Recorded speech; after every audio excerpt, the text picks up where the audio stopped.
MMA Roadshow, episode number 372.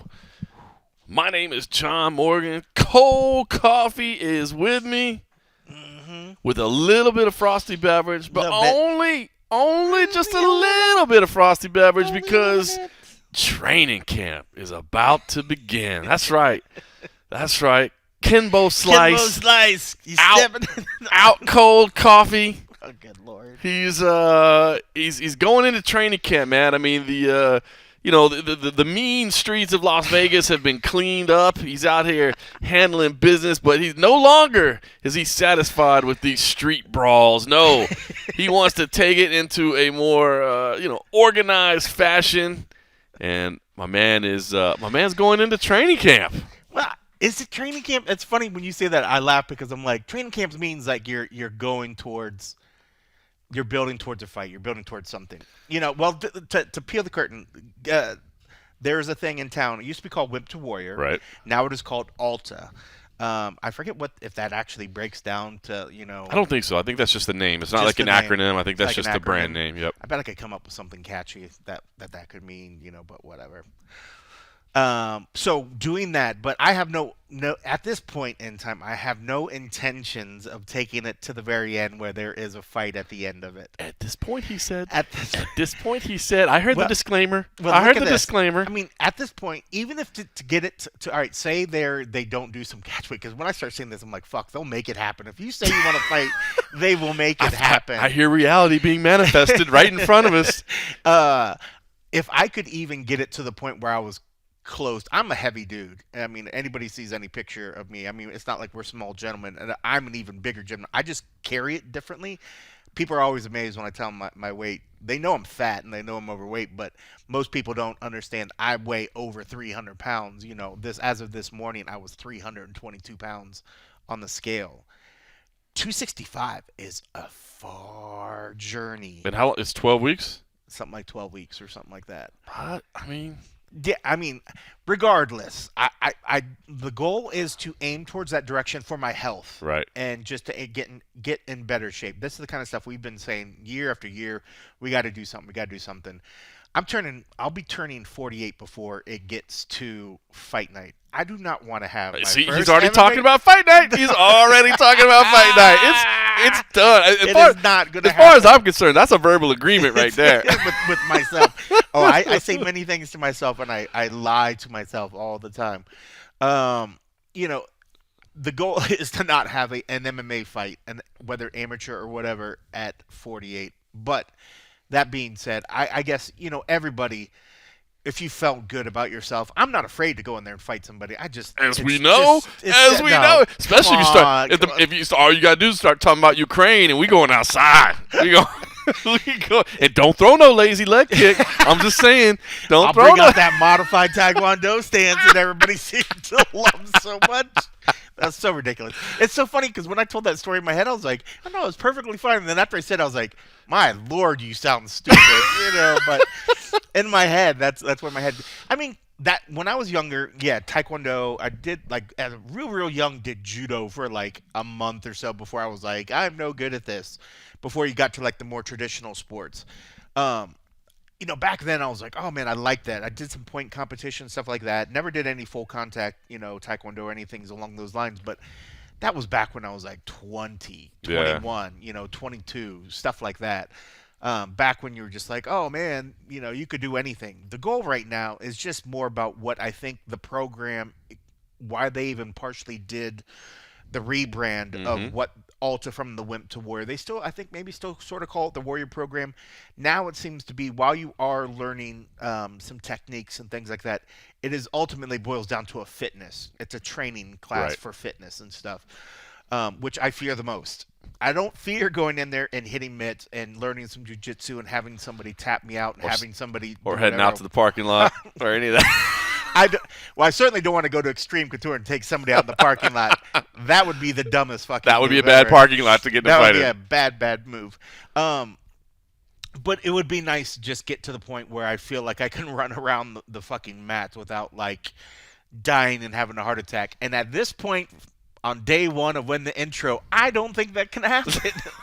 I'm more embarrassed and more afraid about how bad I'm going to actually look trying to do. I know physically, I can feel how out of shape I am. Right. The only fear I have is everybody else is going to see it after we start doing this sort of things. But but get over that, man. yeah. You should be proud of yourself, man. But listen, here we are sipping a little beer before. Well, to be fair, that's you twisting my arm. I didn't twist your arm that much. I just said I'm drinking. Really I didn't say you had to. You're like, I just said I'm drinking. I'm like, well, I just happened to bring, this glass was stuck to that glass, and I was like, man, I had this beer club that I've been saving for. So let the record reflect that ahead of training. I mean, well, it's not actually training camp yet. Today's just the intro. The intro class. I'm hoping they're not going to go like full on cardio monster mode. I'm hoping they're going to be like, let's do a little something. But is an intro just like maybe they just walk you through, or do you think it's going to be like a full-on workout? Get fucked Arthur, let's go! I'm not good because I don't know what it's going to be. I don't know what it's going to be, but it's taking place at Extreme Couture, and we all know Extreme's one of the bigger. Do we call it a mega gym? What do we call it? I mean, you could at this point, man. I mean, honestly, there's many people roll through there now. Yeah, it's amazing to see the amount of people that are really starting to come out to Las Vegas. We've been talking about obviously for years about take advantage. We found about more people. Take advantage of the UFC Performance Institute, and I've seen more and more people. I remember the one year back when I was still years ago when I was still working at MMA Junkie. Most people probably don't even remember that I actually used to be a part of that organization. Oh my God, but I forgot you used to work with me. I know. Years and years ago when I was there, that one year took a lot of shit for it in naming the UFC Performance Institute our Gym of the Year. And I understand why. I mean, look, people when they think Gym of the Year, they're looking for like Team of the Year, like who had the most success as a team, who had the most wins. Yeah. And I get it. And I took kind of a different approach to it because I was like, look, this thing is a damn game changer. Like, I don't know if people don't see it. And I think a lot of people in the industry or just at least casual fans, at least didn't see it. But, man, now that the pandemic is kind of resided, people can do what they want. Man, you're really starting to see people go. So, anyway, Performance Institute continues to build and get more important. But you're right. Extreme Couture's proximity to it, and of course, Eric Nixick and the staff there, man, they have a phenomenal reputation. Man, there are just bodies in there every day. So, yeah, it's basically a damn mega camp at this point, man. It's a mega gym, So I guess out of any place for it to do it, and I was kind of glad. I mean, like Syndicate's awesome gym as well. Like, I think they've done it in the past as well. Or they have, it's kind of rotated through. Yep. Either one of those places would have been fantastic, and I'm sure there's maybe some other places in town I've thought about or that possibly could do it. But when I think of in my head the two major camps that stand out in Vegas is Extreme and Syndicate. So I'm super stoked to be there. But man, last time I was there filming, I mean, like it's a who's who at that gym, And then tonight, I feel like they're going to be rolling us all the intro class and the pro class. If any of them are still there, going to be like, who's the sheep that they're bringing to slaughter as they come in here? But I'm looking forward to it. Ultimately, I'm not going to make a big to-do about it. Kind of like I loved what Casey was able to do with it. Honestly, part of why I don't want to do that because I want to make sure that I can fucking man up and do it. I'd hate to be a shithead and start putting on social media, look what I'm doing, folks, because one, I want to do it for the benefit of showing the program that if my fat ass can do it, others can do it. But I also, if I fail myself, I don't want it to be like completely public that you fucking dropped out and you're a loser.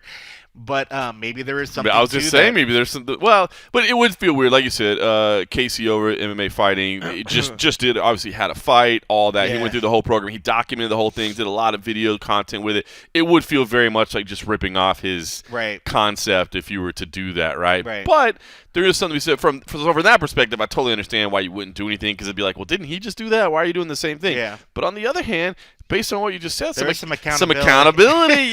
Some accountability. But hey, man, listen, I'm proud of you. Maybe we'll let the Patreon guys decide. Ooh, yeah, maybe we'll just do it there. Maybe they want to see it. Ooh. So it's not like we're copying anything. We're just doing some exclusive content. There it is. For the patreon.com/the MMA Roadshow crew. I'll share it with Patreon. There you go. I love it. And good for you, man. I'm proud of you.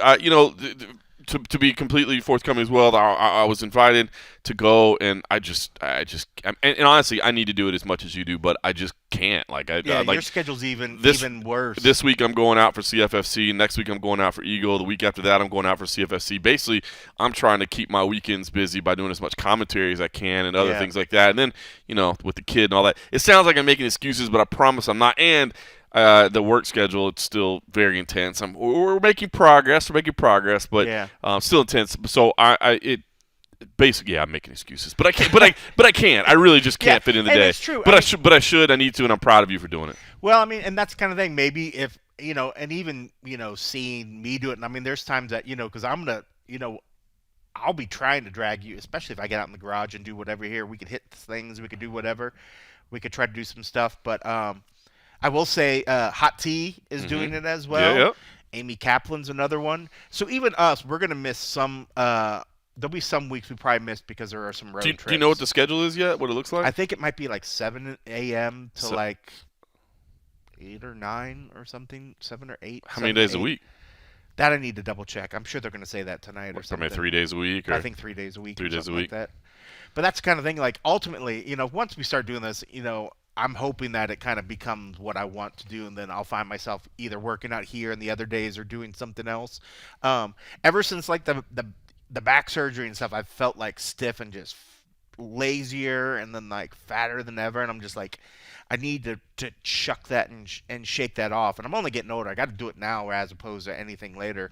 But it should be good. I mean, I'm hoping it's good. I'm looking forward to do it. I'm looking forward to the challenge. I'm not looking forward to facing the fact of how bad I really am, because it's easy to stop paying attention to yourself and like, oh, instead of that, how about we go out and have a drink and go eat somewhere and do something funner than to go to the gym. It's weird. When I was young, I used to love going to the gym. Yeah. And then at some point I was like, there's other things to do. Beers. Yeah. There's other things to do. Well, listen, man, I think you'll do good. My biggest concern, honestly, is I just hope that nobody in the class is in there and doesn't understand like the caliber of athlete that they're next to, and they'll understand that they're much better than this. I just don't want anybody going in there getting froggy, kind of feeling themselves a little bit, and they're like, look at that guy over there, like he's looking a little big over there, like you know what? I want that dude in the finale. How about that? You know what I mean? And like, I'm not gonna be there to be like, bro, like, do not listen to the road show. Like,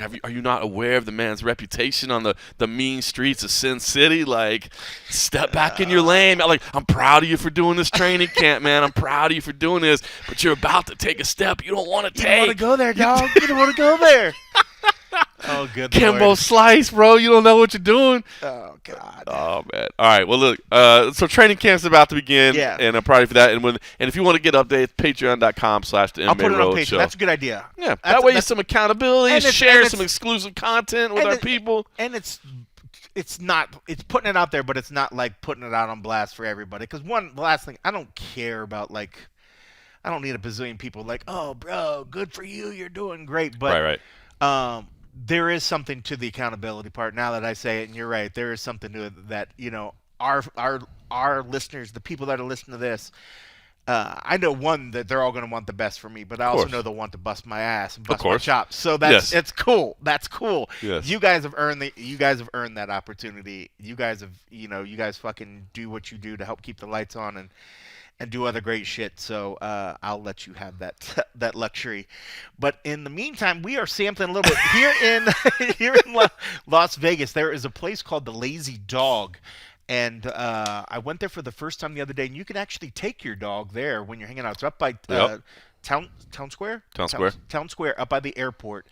It's right beside or right by Texas Day Brazil, which I love Texas Day Brazil. It's funny. I'll go there. I've been there a ton of time going to Texas Day Brazil. I've never looked to the buildings to the left of it to see what it is. You got meat on your mind. That's what she said. That's what she's. This is one of those places that's right next to it, and so I joined their beer club, and so every quarter, it's $35. You get a mug.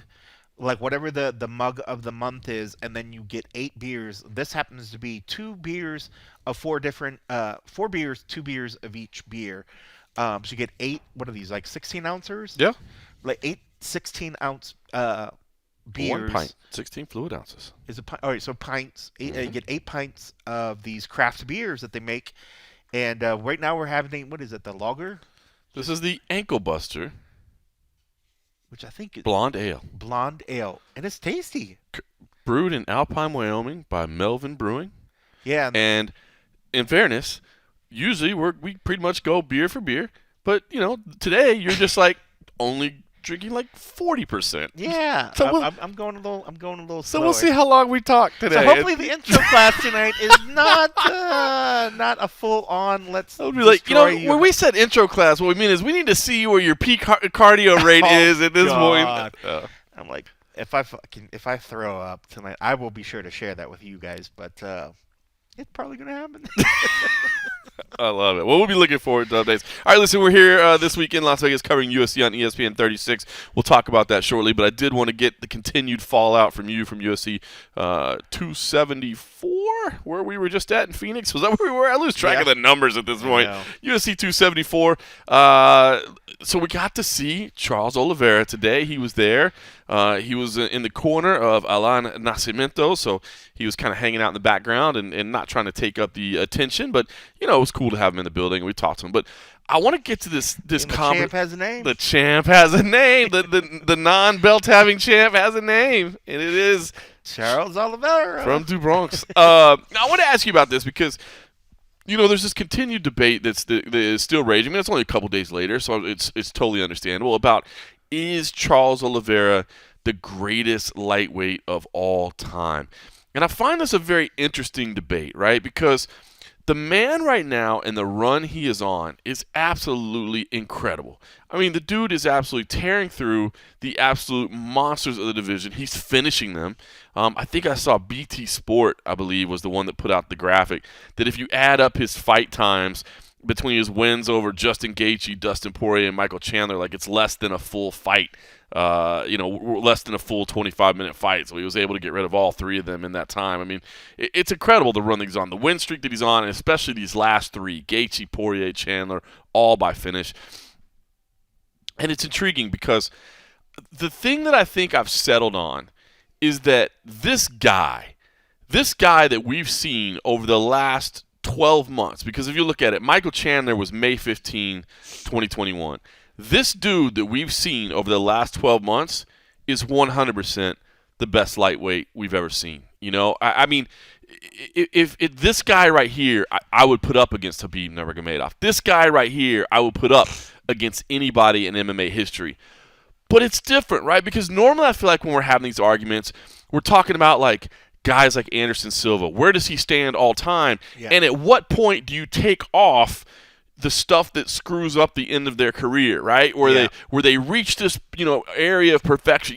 Let's say Khabib came back and lost 3 in a row. Are we just talking about the guy that went 29-0, or are we talking about the guy that came back and lost 3 in a row? When we talk about Anderson, are we talking about this guy that was tearing through the division and goes 16-0 in the UFC, or are we talking about the guy that lost 7 of his last 8 or whatever?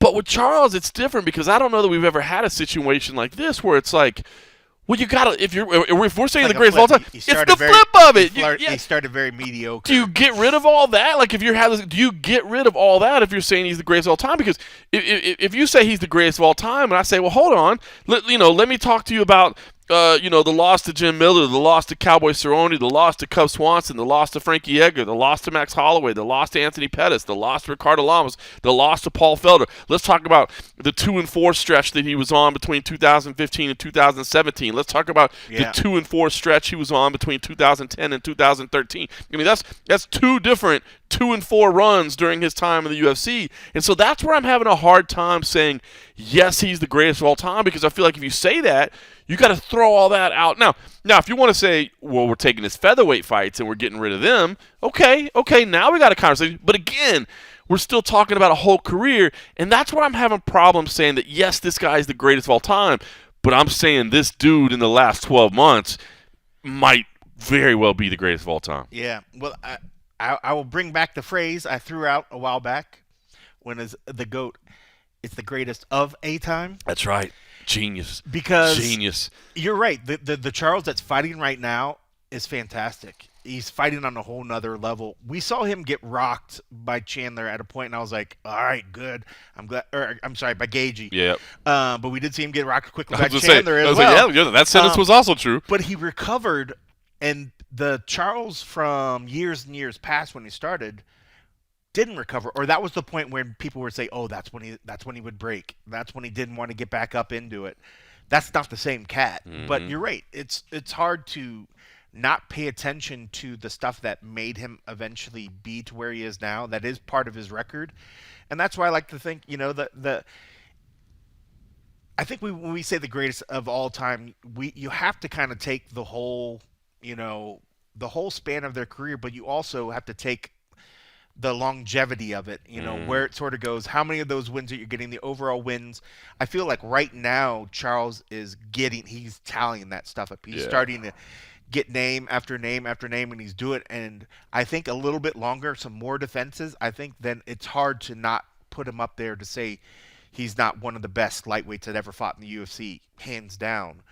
So right now, I would say he for sure is the greatest of this time right now. He's beating everybody right now. So I will call him the GOAT, but I'll say of a time right now because of what he's doing right now.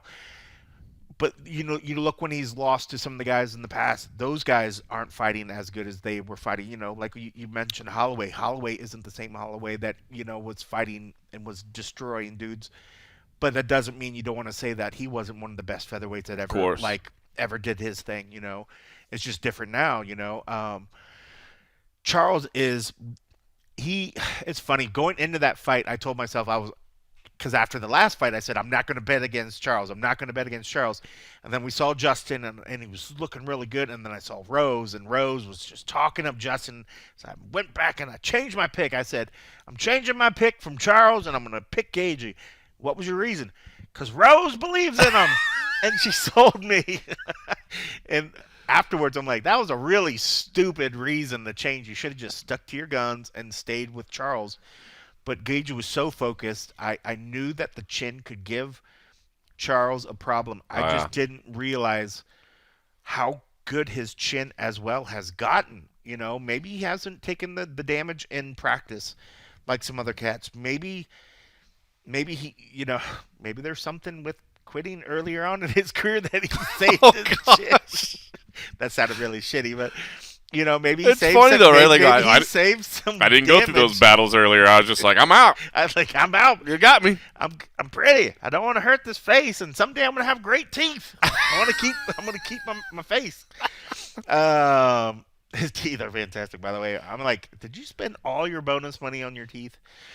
All of it. Literally all of it. His family's like, no, Charles, we can buy a new house. He's like, but I can get new teeth. He said they give me $1 million smile. I didn't know it actually cost $1 million. That's funny. But yeah, looking at how Charles is fighting right now, it's hard to not say he's the best. He's the best at what he's doing on the planet right now. Yeah. There's no one better, but that's why I'll say he's the greatest of this time right now. It's perfect, man. I think he is, man. I think the guy we're seeing right now is so dangerous, but I'm having a hard time balancing out at what point do we forget everything that happened early in his career? You can't. But, I mean, if he keeps winning like this. So here, I'm really interested to see what's next. So Alain Nacimento, who came in early today, and by the way, did answer everything in English. He had the questions translated to him just to double check that he was understanding them correctly, but answered very well in English. So props to Alain Nacimento for doing that. He kind of joked. He was like, because we asked him what's next for you with a win. You've kind of had some layoffs and that sort of thing. And he's like, look, I want to be on a card with my teammate, Charles Oliveira. I want to do it in November in Sao Paulo when he fights Conor McGregor. And then it was kind of funny because we joked. We were like, oh, you're breaking news to us there. And he was like, maybe. And then Lillian from PR was like, that's not signed at all. He's just joking over there. But or is he? Maybe Lillian was just being protective. I don't know. So here's I'm torn on all this too, right? Because I mean, first of all, again, is Conor McGregor actually going to be able to make 155? I don't know. But if Charles Oliveira isn't the belt holder, maybe they can go do it at 170 the way Michael Chandler proposed that it be done at 170. But I'm kind of curious what you want to see next because, I will say props to Dana White for at least guaranteeing that the next lightweight title shot will have Charles Oliveira in it. Of course, until all the contracts are signed, who knows what could happen. I mean, if Charles Oliveira decided he was going to go fight at 170 against Conor McGregor, would the UFC maybe say, okay, now we're doing Islam versus Beneil for the 155-pound belt, and the winner can fight Charles? I don't know. Then things could always change, especially if he wants to go do it, because I just don't know that Conor could make 155 anymore. Maybe I'm wrong, but we've all seen the social media pictures. He doesn't look like he's 150. I mean, other fighters are now saying, like, that dude does not look like he can make 155 anymore, and I feel the same. But I'm curious because, again, this goes back to like the situation, kind of the same argument like Francis Ngannou and Tyson Fury. Like if you can get paid and it's the biggest paycheck available, then who am I to sit here and say, I don't want to see that fight. If you gave him that option, he would gladly say, yes, I'll go fight Conor. Do what you need to do, knowing that I can get it I can run it right back. I mean, dude, if they're like, why wouldn't you? If they're like, hey, we got two options for you. One, you can fight Islam for the belt, or two, you can fight Conor at 170. It's totally up to you which one do you want to do. He's going to take Conor at 170 He's every already packing time. his bag. He's like, where am I going? Yeah, exactly. Like, oh yeah, let me sign. He's like, oh, I'll win that belt back. That's not, you know what I mean? Yeah. So I'm kind of, to be honest with you, I think, I see a lot of people saying that right now you need to Islam and Beneil for the number one contender fight, which I would agree with that. I think those are the two most deserving number one contenders right now. But I'll be honest, I think maybe I fall in that Joe Rogan category who says don't do that fight. Let's just do Islam right now against Charles Oliveira because that's the stylistic fight I think we want to see. Like, you're not going to beat Charles Oliveira unless you have incredibly high-level grappling. And what does Islam have? Incredibly high-level grappling. And so I'll be honest with you, when I look at all the stylistic matchups, and bro, I'm a Beneil Dariush homer, man. I love Benny, dude. And I'm not just saying that Benny wouldn't be a good fight as well, of course. And of course, they have history together as well. They were supposed to fight, and then it didn't end up happening. So there's a storyline there to sell. But I will say the one fight that is most interesting to me right now is Islam Makhachev. However, that Conor McGregor thing is out there, and I don't think Charles is just saying the name just because. I think he wants that fight, and I can't blame him. And I have zero interest in seeing that fight. Yeah, I really don't either. But I mean, there is something to say that if you can, at the end of your days, when you hang it up, if you could beat the biggest star in the sport, and you have that opportunity, regardless of the money factor, I think that's a nice trophy to put on your wall, regardless of obviously the money that's going to go associated with it.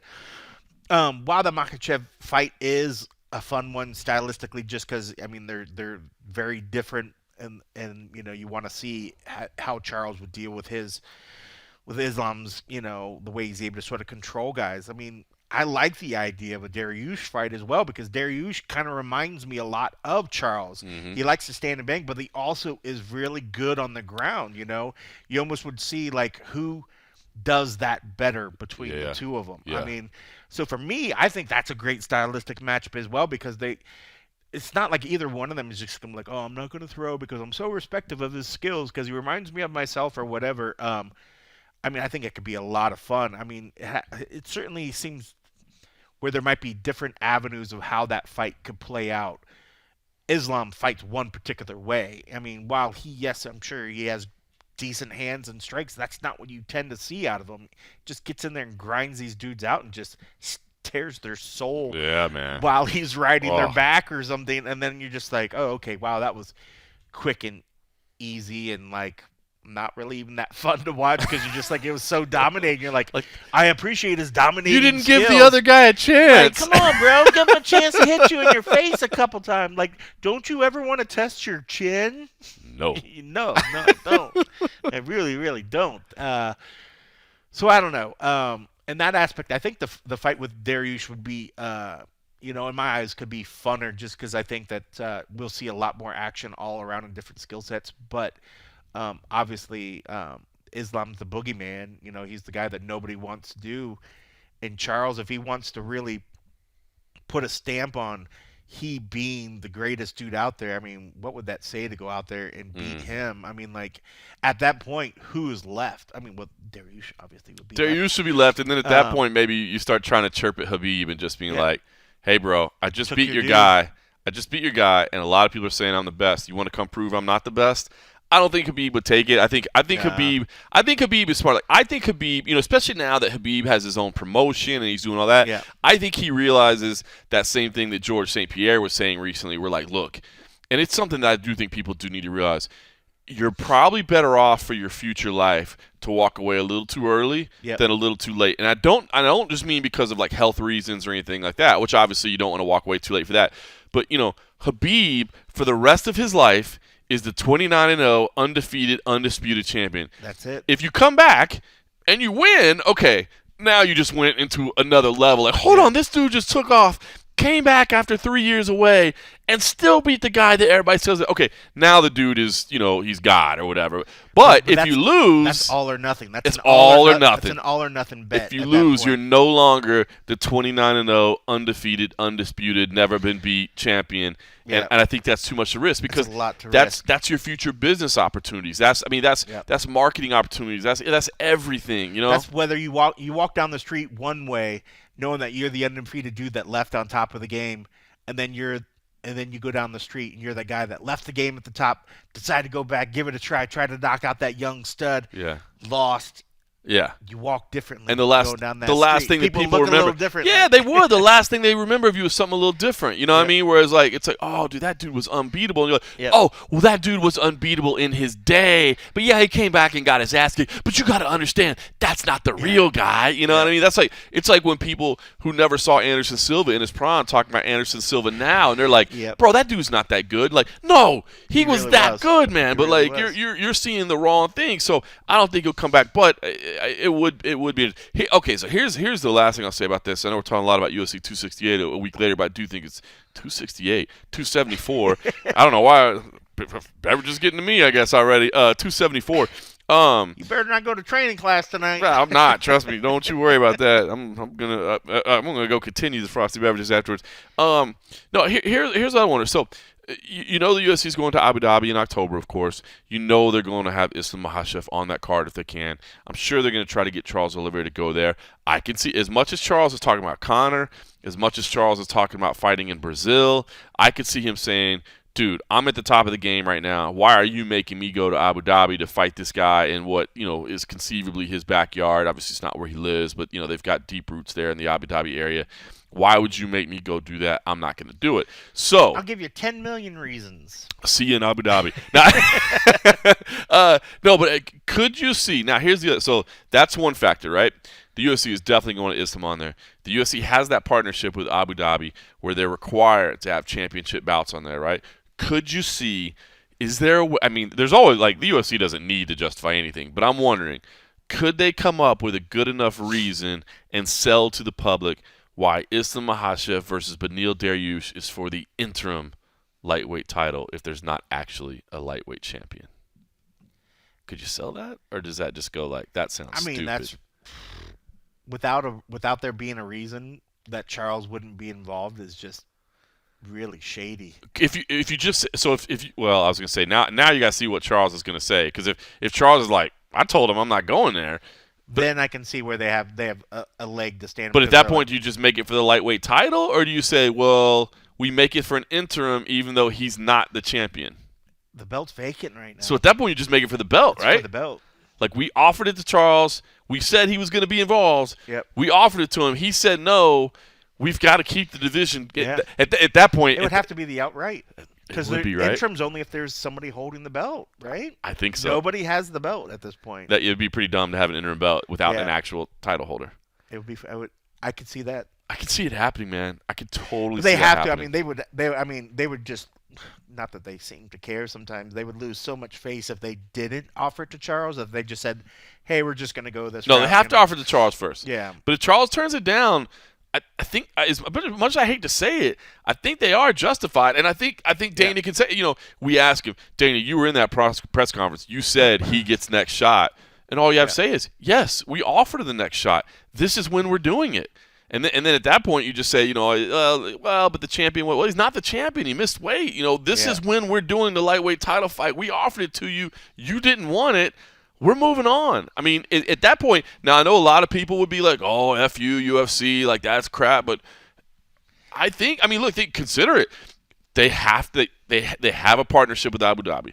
We know Abu Dhabi that, they want the Muslim fighters on there. They want the fighters in that region that they've seen. They want somebody that has ties. Having Habib's boy on the card, of course, that means the world to them.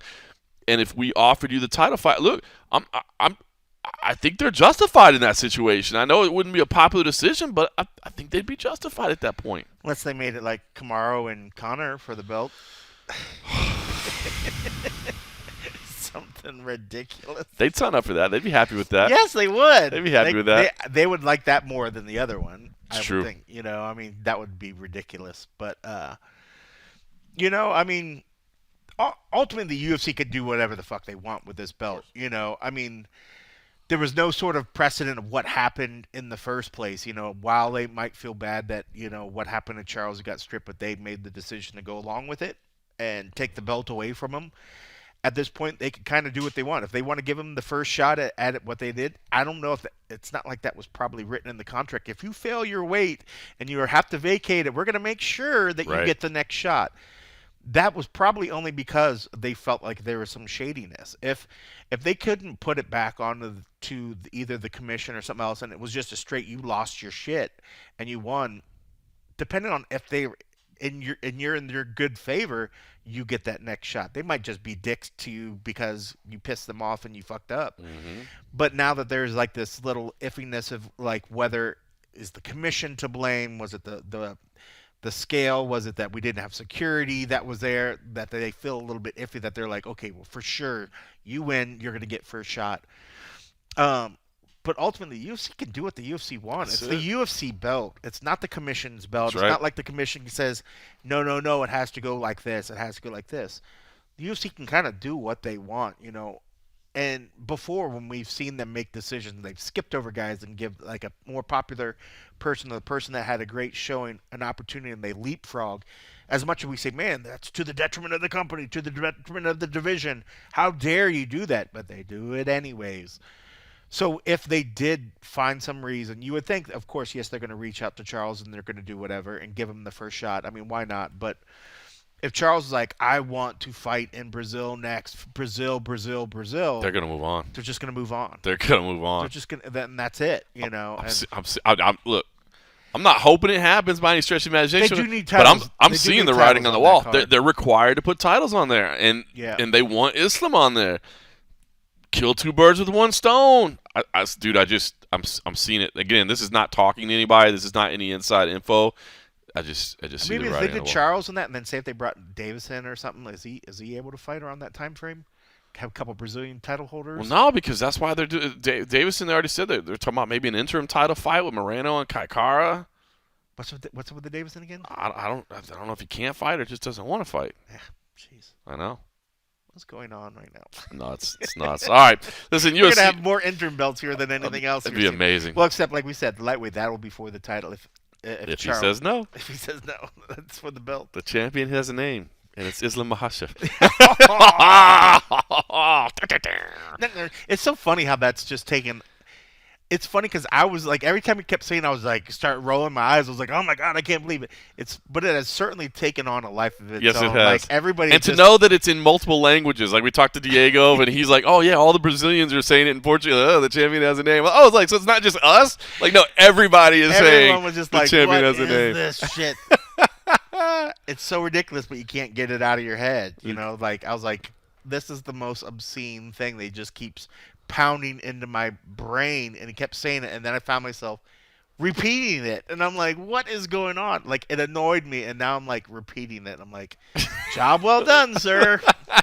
You annoyed it to the point where we can't not think about it. It's that marketing campaign that you're like, this is the dumbest jingle ever, and then you just start singing it, man. It's hilarious. All right, UFC on ESPN 36 this week. It will be broadcast on ESPN 2 in its entirety, as well as ESPN Plus. It features Jan Blachowicz versus Alexander Rakic, the light heavyweight bout that both of them are basically seeing as a number one contender fight. I have a hard time seeing any reason it wouldn't be. Now, again, we just laid out scenarios for another division, and scenarios always mean everything, right? Timing means everything. I mean, gosh, you know, could you make another fight? You know, could you say, well, we want Magomed Ankalaev to fight for a title or something? I mean, look, things could always change, but it does look like it's a number one contender fight, of course, for the winner of Glover Teixeira and Yuri Prohaska in the. What is that division called? The Battle Motors or whatever? Is that what the sponsored division? That's the only division. If you ever look at the UFC.com rankings, there's a logo there. I think it's Battle Motors, or I can't remember what it's called. I remember they put out a press release, but that division is actually sponsored by. It does say Battle Motor. Is it Battle Motor? I can't remember what it is. Anyway, that's so stupid. Whatever the hell that is. I know. Selling sponsorships of a division, dog. I mean, come on. So it is the battle. Yeah. In fact, we should have to refer to that as the Battle Motor Light Heavyweight Division every time we actually talk about it. Trying to fit that on the lower third. Battle Motor Light Heavyweight Division champion. All right, so it looks like a number one contender fight. Just laying it out there. I mean, look, two elite guys again. Number 1 versus number 3. It's a big fight. As I said, it looks like it's a number one contender fight. Jan Blachowicz, former champ. I'm gonna be honest with you. So I went with Alexander Rakic in this. I know he's kind of the younger guy, the unproven guy. Maybe this opportunity is too much for him. We'll see. But I'm going to be honest with you. I think a big part of my pick was the fact that, Jan was supposed to fight 2 months ago, and he was like temporarily paralyzed. I know he said it was only like a minute that he was temporarily paralyzed, but I mean he's got nerve damage in his neck and stuff, and he took some medicine, and he did some rehab, and he says he's all good, and I'm like, are you going to be all right? And he's like, oh, I hope so. I think so. I tested it out a little bit. I had people hit me, and I felt okay. Hit me in my neck real quick. Yeah, he did. He's like, I put my hand in front of my head, and I was like, hit me real quick. I don't know. And I like Jan a lot, so I'm not discounting his potential to win the fight by any stretch of the imagination, but that scares me, man. Like a neck injury that had you paralyzed for, a minute, like, can't be good. That's scary. That's like, that shit's. That's when something like that happens. You really start to question, just the well-being of your life. At that point, because especially if you're not quite sure what even sort of really caused it, if there's the possibility of it flaring up again. That's the kind of thing that you start to say, well, is this the point where I maybe transition into something different, where maybe it's a little less dangerous and taxing? But on the flip side here, he's like, no, I'm hungrier than ever. I'm ready to keep going. You're like, bro, that's scary. I know when I had my little bout of the fact of, possibly losing like the ability to walk right and other shit, like that shit's scary, man. But I think we all agree that, these fighters are built differently and wired differently than the rest of us. But man, I'm looking forward to it. I think it's a great fight. I as well went with Alexander. I don't know why. It's not like I have anything against Jan. It wasn't like the last performance left me wondering, having doubts about his overall heart and his skill. But when I did watch that fight, I was a little bit surprised that he didn't look as dominant and just sort of good as he had in the past. Mm-hmm. And Rakic is just he's just powerful, man. He's just monster. Explosive, man. He's kind of opposite of what we've seen from Jan recently. But man, Jan couldn't be a nicer dude. Listening to him at the media day today, man, it's jovial, fun, man. How can you not have a good time, chatting with him? But man, I don't know. I was happy for him when he got the belt, but I don't know. Maybe this sounds wrong because I didn't really see his reign was going to be that long anyways. I don't think anybody did. I don't think that's disrespectful. Dude, the light heavyweight division is a very competitive division. Competitive. It's the division that it's funny because, and I know John Jones has been out for a while now, right? But, John Jones was dominating everybody, and it's like you look at it and you go, this division's not that good. Like, oh, no, it is. They're all killers. Yeah. It's just that guy's, kind of a step above, and now you start introducing, the new names to it. I think Alexander Rakic still qualifies as one of those new names. Yuri Prohaska as well, one of those new names. Probably Magomed Ankalaev, is one of the newer names. I think we've all been tracking him for quite a while, but so now you're taking in kind of those three as the new guard. It's a very competitive division, so I don't find that to be disrespectful. I don't think many people did. Yeah. But man, that'll be a tough one. But man, if he's able to pull it out, then I think it's kind of fitting, especially the way Glover was able to kind of do it. I think when I looked at our staff picks that company used to work for years ago, I think it was kind of it was a long time. Well, Tom, I'm trying to remember. I had to dig up some Did old we do pictures staff of it. picks? I don't remember. Oh, that's right. Reigning champion, never been beat, never. Oh, no, you've been beat. Once I won, I never. Yeah, that's it. I walked away on top. Dude, I didn't want my reign to end, bro. Can you believe Abby now is Abby? I think he's one pick ahead of me. He's at the top. Abby's leading? Yeah. Oh, man, he's always been at the bottom. I was like, what, you just kept all your shitty picks till you got full-time or something? I was like, what's going on here? He's like, oh, no, blah, blah. He made some little thing. I was like, bro, you're bottom of the barrel like all Every the time. year. And then this year he's just fucking crushing Well, it. I'm just gonna say if he wins this year, props to my man Abby Simon. I would be happy if Abby won. But it's I would like it if it's me, but I would be happy if it's Abby. Got to be an asterisk next to it, though. I mean, the when the chant leaves and you win, I mean, then you start questioning the reality of the reign, the legitimacy of the reign. So, I'm rooting for him, but I'll just let it be known, that's Daddy's title right there. That's funny. That's funny, but no, it's gonna be a good one. I lean that way as well. But I wouldn't be sad if Jan doesn't get it. This is the year, man, of some of these I want to say older fellas, but some of the maybe veteran guard, as opposed to the new guard, we're saying are able to kind of pull it back. But I mean, Kimbo Slice is going into training camp. It's time for the old guard. It's time for the old guard. By the way, it's the Battle Motors light heavyweight division, which is a Los Angeles-based light truck company, apparently. And by the way, it does just say light trucks, not light heavy sort of trucks. Light heavyweight trucks. That's why it's the light heavyweight division. Oh, that makes sense. It says the agreement for the U.S. market also sees the Los Angeles-based Battle Motors become the official light-duty truck of the UFC. So it's the official light-duty truck, which is why, of course, they decided to sponsor the light heavyweight division. I will say this though, I'm not saying it's not there, but I haven't seen it. It says the Battle Motors Brigade, a special seating area near the octagon set aside for frontline industrial workers, will also be introduced. I don't know that I've seen that anywhere, but they didn't say it. Not either. They didn't say it'd be introduced right away, so maybe it still will be at some point, but I don't remember seeing that. Anyway, basically, by the way, both guys did say that the upcoming title fight with Glover and Yuri they see as a 50-50 fight. Both guys, perhaps unsurprising as well, so they'd like to see Glover if they get to the title next, just because, he's a legend. They don't know how much longer he'll be doing it. For Jan, of course, he'd like to win it back from the guy that beat him. Yep. But for Rakic, he's like, look, I know I'm going to fight Yuri at some point. Like, we're going to be around for a while. 2 or 3 times. Yeah, probably. exactly. And that's 100% true. He's like, I'd like to beat this legend. So we'll see how that plays out. Co-main event, Johan Cutelaba versus Ryan Spann. Two of the not best interviews of the day. If you want to go check that out on YouTube or wherever else. No fault for Cutelaba. Like UFC just was not prepared. We did not have a translator ready for Cutelaba, which was a little bit bizarre. Meanwhile, Spann just. I don't think he's being rude, but his vibe was definitely like, I don't want to do this. Yeah. I got it, and he kept going back to the thing. I got to get out of my own way, and I guess I imagine that had a lot. We tried to pull out of him exactly what he meant. He said, I'll talk about it after the fight. But you could see he didn't want to talk to us much today.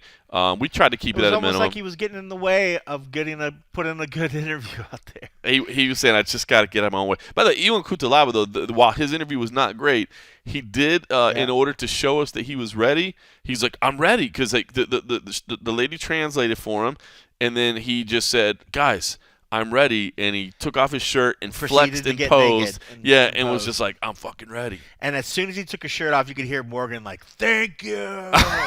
He suck. He's like, I was going to ask you to do that, but thank you for doing it anyways. That's a callback.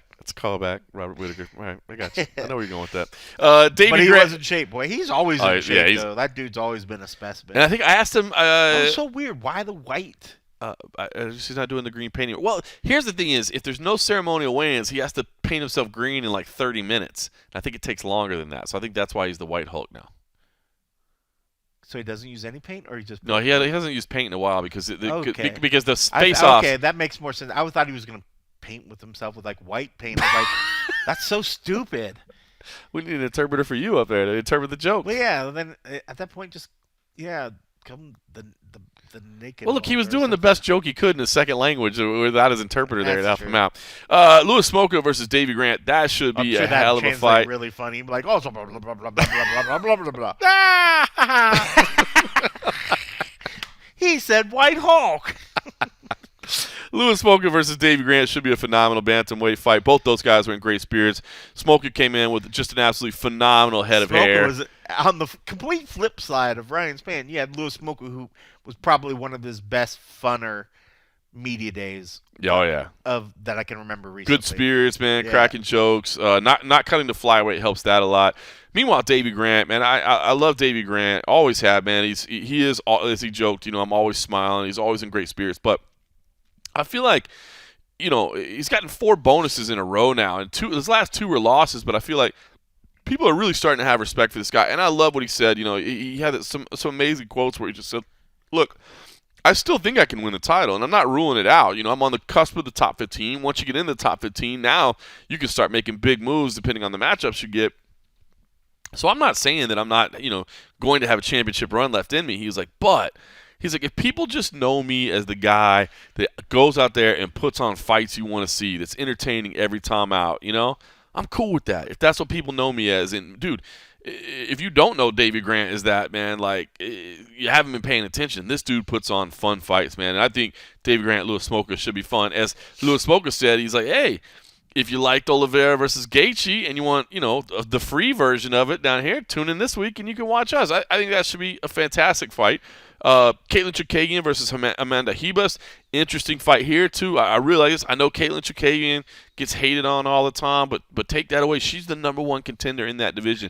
Amanda Ribas is moving up a weight class and getting the number 1 contender in the division. That's crazy. It's intriguing to me, right? Because if Amanda comes in and beats the number 1 contender, how do you not allow her to potentially get a title shot in a division that she wasn't ranked in? But if you come in and you beat number 1, you get that opportunity. And I thought it was so interesting that, Chukagian basically laid that out. She's like, dude, it's a win-win for her. Like, if she beats me, and Chukagian said, if she beats me, she should get a title shot. And so I was like, well, knowing that, was there any part of you that was like, man, you don't get to fight number 1? And she said, no, it's, I fight whoever. Let's go. And I thought that was, I know she gets hated on all the time, but I love Caitlin's attitude, man. If I'm being honest with you, and I think that's an intriguing fight because it's a clash of styles, and because when have you seen somebody move up a division and get the number 1 contender right away?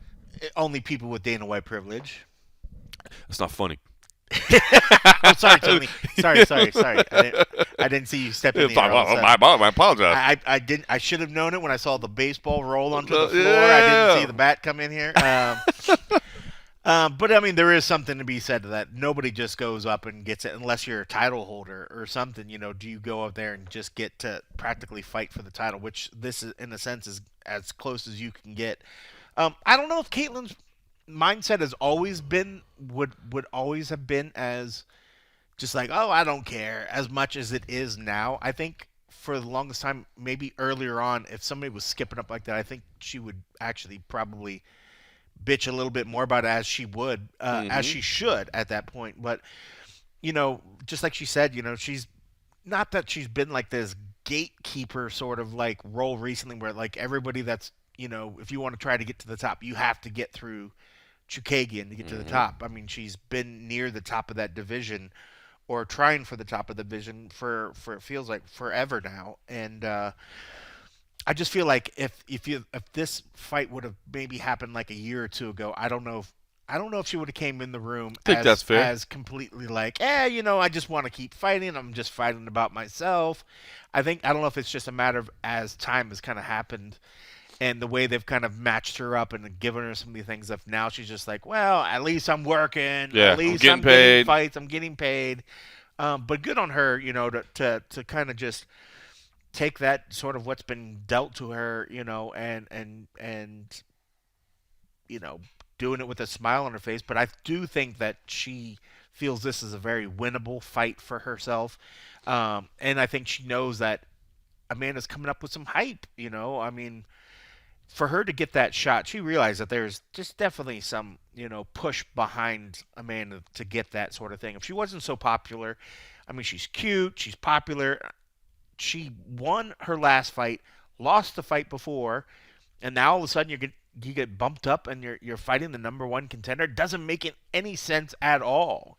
But in UFC math, somehow that's making sense, and ultimately it boils down to, you got some hype, you got shine, absolutely, you have people behind you. You get clicks. So if she gets in there and she beats it, granted, people might be like, oh, well, it was her coming up. That part of that, people are going to say it because they just love Amanda, but she will steal some of that shine, and if that helps get her a push up, you would hope, just in the terms of popularity, that might give her a little push. Then you're going to have the people in the division say, well, she didn't fight somebody really from this division. Why should we give her another shot? It's just weird. So maybe in that sense, that's why she's like, I just want to fight. I just want to make money. I'm just worried about me. I'm not worried about what anybody else is saying. And because it seems to kind of keep happening. It's intriguing. Yeah. Frank Camacho versus Manuel Torres. Frank Camacho returning from 2 years away. Manuel Torres making his UFC debut. Frank's always one of the nicest dudes you'll ever meet. It's funny. He's a big videographer, so he's always excited about like our equipment and stuff, what everybody's using. But good dude. He's super happy to be back. He said this 2 years away really made him realize how much he loves the sport. And that's if that one stands out to you on the card, you're like, why is Frank Camacho, who hasn't fought in 2 years, against Manuel Torres, who is making his UFC debut? Why is this on the main card? It is because that should absolutely be a banger. It's a stylistic matchup for sure, even if it's not meaningful necessarily in the division. Jake Hadley versus Alain Nacimento, as we mentioned. Hadley making his UFC debut as well. Hadley firing shots at Paddy Pimblett today. He was asked about missing weight in his Contender Series fight, and he was like, "Well, look, I am big for the division," but he's like, "But I'm not like Paddy Pimblett, where I go eat cake and stuff." I was like, where did that come from? Do they have some kind of history or whatever? Like, that's so funny. I don't know if I actually heard it say Piglet. Oh yeah, I just heard him as saying his last name. Oh no, he said Paddy Pimblett. And I don't know if there's some history here. I heard the cake in that part, and that's the part I started laughing about because it's like, oh. I don't know if there's something here that I didn't know about, but yeah, he called him Paddy Pimblett. That's hilarious. So, yeah, but listen, this main card's great. And let me just say these prelims. The prelims are looking good, too. Just run this off real quick. Vivian Araujo versus Andrea Lee. Michael Johnson versus Alain Patrick, 2 veterans there. Virna Jandiroba versus Angela Hill, 2 veterans there. The exciting, much-anticipated debut of Tatsuro Taira, which was supposed to happen last week against Carlos Candelario. And it opens with Nick Maximo versus Andre Petrosky. So a heck of a prelim card as well, man. I do think this is going to be a phenomenal fight card from start to finish. So listen, I talked about the main card. Didn't share any audio with you. You can check that all out there. But I want to share this audio with you because one of these prelim fighters actually came to speak with us. And I'll just leave it as a mystery. And I just want to know if you can figure out who this person is and maybe where they train just by the audio alone without me telling you what it's all about. I'll be honest, I thought we were going to be talking to you, and then the schedule changed. Do you officially have the weirdest UFC career in history? I mean, a co-main They're after me. Right? They're out to get me. I mean, it's crazy, right? Like last time we're like, co-main event, how the hell is he in the co-main event already? Now it's first fight on the card, I guess? They wanted to bring some ice to the prelims, so it's all good. When did you find out that you were the first? I mean, probably just the last day or so, like us? Yeah, last couple of days. I didn't think too much about it, but yeah, I think like 3 days ago, so it's all good. I mean, but like coming into this week, I think we thought you were the co-main or on the main card. Were you thinking about like, hey, I'm back here again? Yeah, no, 100% I was, but it's all good. It's just a little roller coaster of emotions going through that, but it's all good. It happens. I mean, or it doesn't happen at all, but it's all good. I was going to say, I'm not trying to stir the pot, but I mean, is it all good, or are you just trying to be nice right now? Well, that's what I'm thinking. I don't know. I'm not going to burst in. I got to get the job done first, then I'll talk about it after. But I don't know. I don't know what that whole ordeal is. I'm not trying to get too much into it and think too much about it. But yeah, let's just get the job done Saturday. Then I'll have my input after that. What did you think about your performance last time out? I just had to get the job done. I rewatched it a couple times. It was all right. It was cool.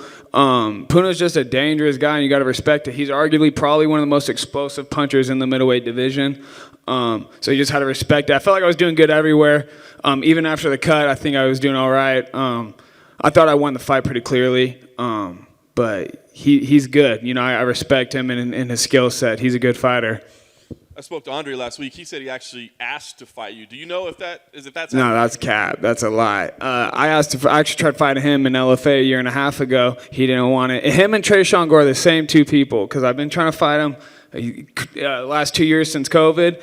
Neither of them wanted to fight because both of them had COVID during that same time frame. And then after my last fight, within 24 hours, I was like, let's keep this ball rolling. Like, let me fight this guy or that guy. And then Petrosky was like the only guy that didn't really have a fight in that time frame. So I was like, that made perfect sense for me. I've been wanting it for over a year. You know, I already had my eyes on him. So, yeah, I've been wanting it. He says he's the best wrestler in division. What do you make of that? Oh, we'll see. Everyone says something, and then, Saturday rolls around, they got a different answer for it. So we'll see. But yeah, he's got a big old Philly mouth. You guys do obviously have great grappling pedigree, so I do wonder, like, me as a grappling fan, like, I want to see it grapple, but sometimes that means two guys end up standing and banging. What do you think? Yeah, I mean, his grappling pedigree compared to mine, I think we're on different planets. I'm placing out world championships, Pan American championships, national championships, winning them, and he hasn't even competed in them, can't even compete in them. You know, it's just different levels I think we reach in the grappling department, and I think it'll show Saturday just how different in worlds apart we are. But I'm excited, you know, I'm comfortable wherever the fight goes. You didn't have to come talk to us today, right? You didn't have to do the media obligation, but you were willing to do so. So why were you willing to come here? Because you guys are great people, and I like talking to you guys. Yeah, we appreciate that. So you're all right yourself. Last thing would be that, I guess, you know, anticipating this fight, what do you see? I mean, do you feel like this is going to be another, back and forth war? Do you think this is one you can dominate? I think it's a finish. I think it's a UFC fighter versus a regional fighter. He was trying to dog on the people I fought, and all of them have winning records, and then the two dudes he fought in the UFC aren't even here no more. And then before that, he was still losing or fighting people with negative records and losing to people with negative records. I'm like, how are you trying to diss me when I'm fighting the top prospects already? You know what I'm saying? It's just like, I think he's just kind of delusional, and I think it's going to show. And based on your career track record, the only natural next move would be to, like, headline a pay-per-view, right? That'd probably be like... Yeah, that's the only move. The best move. What's up, Nick? You said that you like to look at the comments from people. The fans have this idea that you're this boring fighter. What do you say to that? Oh, it's hilarious, dude. I troll people, too. I don't troll people, but sometimes I do if I'm bored. Like this week I was doing it because you got nothing to do all week, so I'm just, like, talking back, whatever. I don't really care, man. I mean, like, I got 11 takedowns last fight, so it's like, I mean, I can see how for some people it might be boring, but I think it was just a strategical performance in that sense. In my opinion, I broke the record because I only had 3 rounds to do, and I think the other guy had 5. So in my opinion, I think that's a record breaker. But yeah, I don't really think too much into it. I read them because I think it's funny because I don't take it seriously. You know what I'm saying? Like, I just have fun. I enjoy it. This shit's tight, you know? But people just hate for no reason. But it's funny, you know? It's funny. I mean, we kind of talked about it before, but I mean, you hang around Nick and Nate. You guys talk shit all the time.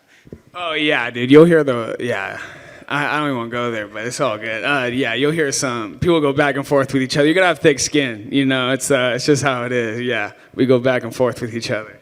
And speaking of, there's this viral clip of you and Nate and TMZ about Hamza. I mean, no, I'm down to fight Hamza. I'm for real about that. I think they just caught me. Nate was still talking, and I was just looking at him, and for some reason the camera pointed at me. So I was like, what the fuck? But it happens, I guess. Yeah, I'm down to fight that fool, though. I don't know why everyone's tripping so hard. I mean, he's a good fighter. Everyone in the UFC is good, though. So, yeah, I'm down. I'm with it.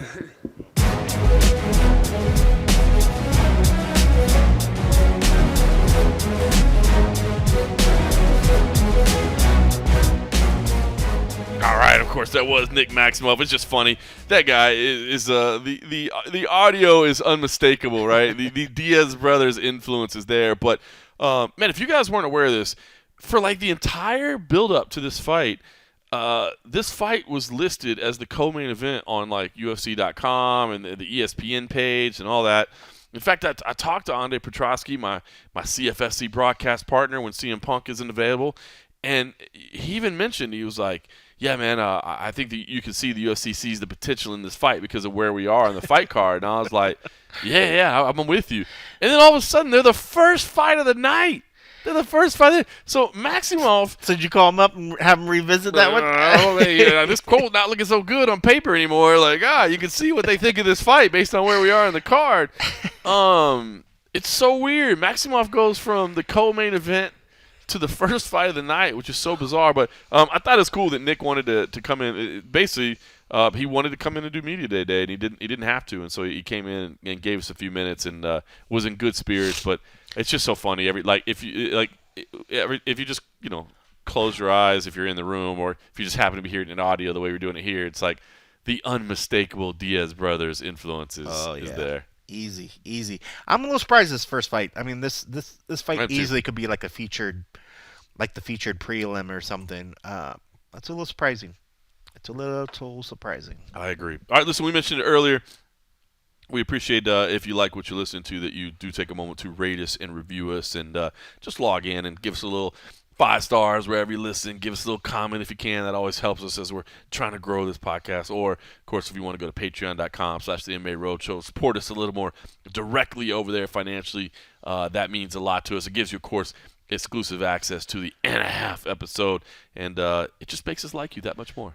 We do. And we would like to give a big happy welcome to Ken Thompson, who jumped on board this month. He went ahead and did the full year pledge, so we like that especially. So Get now you a discount. Get you you a a discount, but discount. also shows you're in for the long haul, and we appreciate that. we do. And now him and everybody else is going to have access to me and my pictures of me dying in this training program. Kenbo Slice putting in work. It will not be labeled as Kenbo Slice. It's out cold coffee doing work. It will not be labeled as alcohol. It'd be like Garbage King, because that'd be where I spend most of my time at the training camp throwing up. I still like the Kenny Sloggins, by the way. I don't remember. That is, I forgot about that one, because I love Kenny Loggins. I grew up listening to Kenny Loggins. Just know you're in the danger zone, folks. That's great. All right, listen. So, look, busy weekend. Bellator 281 is happening over in London this week. That's MVP versus Storley. So that's on Friday. That's a London card, so that means it happens during the day for us here in the United States. So if you're looking for something to do on Friday afternoon, you'll have that. Saturday, of course, is going to be a busy one. Check this out. I will actually not be at the fights because I will be in Bensalem, Pennsylvania at the Parks Casino for CFFC 108. We've got Damon Blackshear, the bantamweight champ, putting his belt on the line against Joshua Smith. DeAndre Anderson is back. We got the pro debut of Ryan Burgos. Some fantastic fights on there from start to finish. But it's cool. So what we're doing, that's all on UFC Fight Pass as normal. Man, CM Punk will be there. But our card at CFFC starts at 2 p.m. Eastern. So we're actually doing the day, doing a little matinee show to lead you into the UFC fight card. So we'll be going on ahead of the UFC, kind of setting the stage for the UFC. So if you want to watch some fights early in the day on UFC Fight Pass, and then you can catch the UFC card on ESPN2 and ESPN Plus.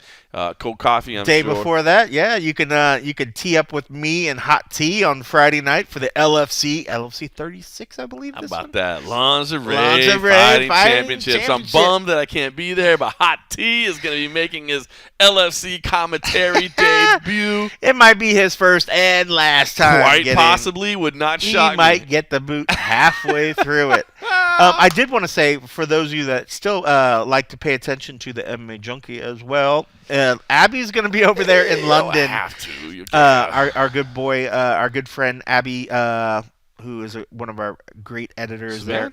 Saban. He's going to be there with Farah over there. Farah's getting she was able to get her visa, and so she'll be over there as well. So I'm always happy when she gets on site. She's a little badass. So yeah, we're going to have Abby and Farah over there. So for those of you that haven't completely shunned the company I still work for. And I'm not saying that you should. Stop. I'm just kidding. I like to make cold coffee a little bit uncomfortable. Yes, There yes. you go. Some coverage. If you're looking for coverage, we won't be there, so it's cool. You can be there. But make sure you watch UFC Fight Pass Saturday morning. Check out CFFC 108. Certainly would appreciate that. Sports podcast. Support everything that we do because we're great people and we really appreciate you and we think they're doing this. But most of all, watch out for Kimbo Slice. Oh, and good thanks for Lord. listening.